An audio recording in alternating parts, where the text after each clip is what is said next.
Welcome back to the show. Fred Dreyer along with Paul Stern.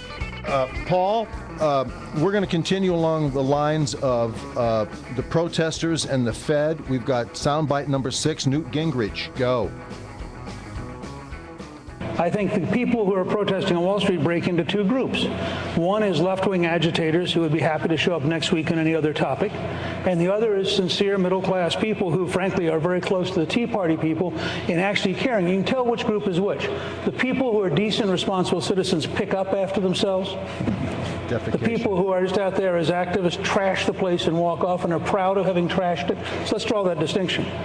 If they want to really change things, the first person to fire is Bernanke, who is a disaster as chairman of the Federal Reserve. The second person to fire is Geithner. The fact is, in both the Bush and the Obama administrations, the fix has been in. And I think it's perfectly reasonable for people to be angry, but let's be clear who put the fix in. The fix was put in by the federal government. And if you want to put people in jail, I want to second what Michelle said. You ought to start with Barney Frank and Chris Dodd, and let's look at the politicians who created the environment, the politicians who profited from the environment, and the politicians who put this country in trouble. Clearly you're not saying they should go to jail. Well, in Chris Dodd's case, go back and look at the countryside deals. Of course. So, in Barney Frank's case, go back and look at the lobbyists he was close to at Freddie Mac. All I'm saying is, so if you were everybody in the media who wants to go after the business community ought to start by going after the politicians who have been at the heart of the sickness which is weakening this country, and ought to start with Bernanke, who has still not been exposed for the hundreds of billions of dollars. I'm going to say one more thing. I want to repeat this. Bernanke has in secret spent hundreds of billions of dollars bailing out one group and not bailing out another group. I don't see anybody in the news media demanding the kind of transparency at the Fed that you would demand of every other aspect of the federal government. And I think it is corrupt and it is wrong for one man to have that kind of secret power. How about that? Boy, Newt really kind of throwing out some real fireballs. He's the only politician that's beginning to now get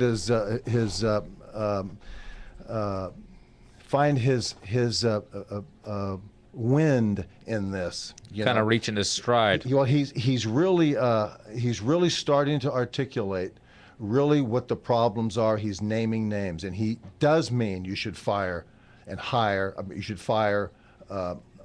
Barney Frank and Chris Dodd and all of these other reprobates that decided they were going to scam. It started with Clinton. He's the one that took Janet Reno and told Janet Reno, shake down the banks and make them lower the standards so everybody could get a house. That's what he did.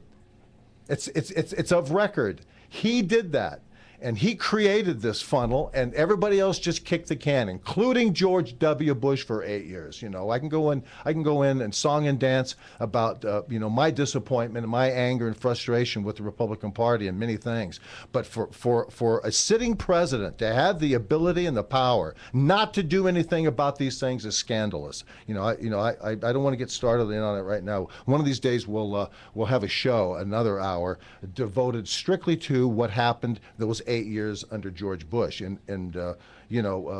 that's enough to fill a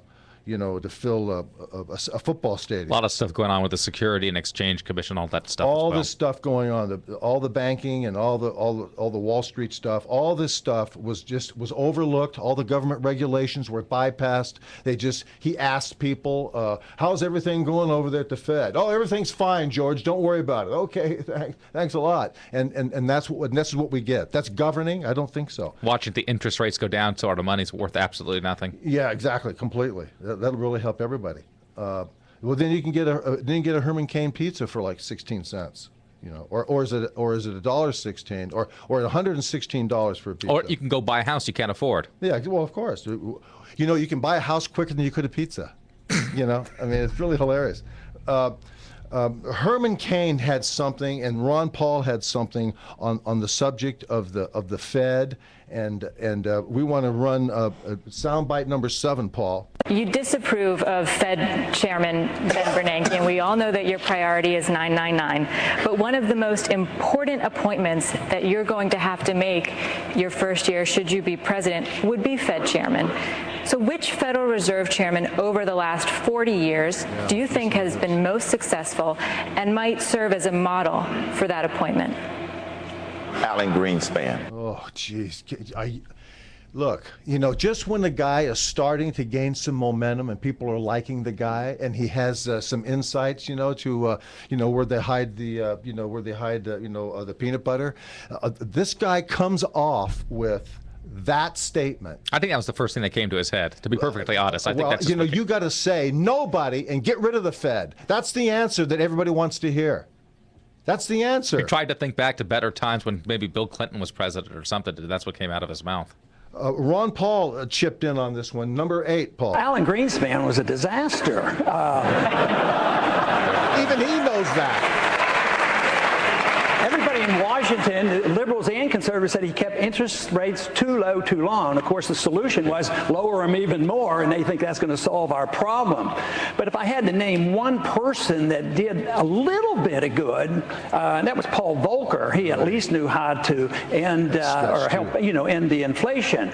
But of course, with my position that I don't think highly of the Federal Reserve, and I think we should have sound money, and we shouldn't have somebody deciding what the interest rate should be and how much money supply we should have. I mean, nobody satisfies me, but certainly Alan Greenspan has ushered in the biggest bubble. And what did we do? We've continued the same thing, doing the same thing. We think the inflation under Alan Greenspan was bad, so we're trying to solve the problem by inflating even further. So Bernanke compounds the problem. He's inflating twice as fast as Greenspan was. Well, there it is, contrasting opinions. We're going to come back and finish up with our show. Don't go away. This is a Fred Dryer radio program.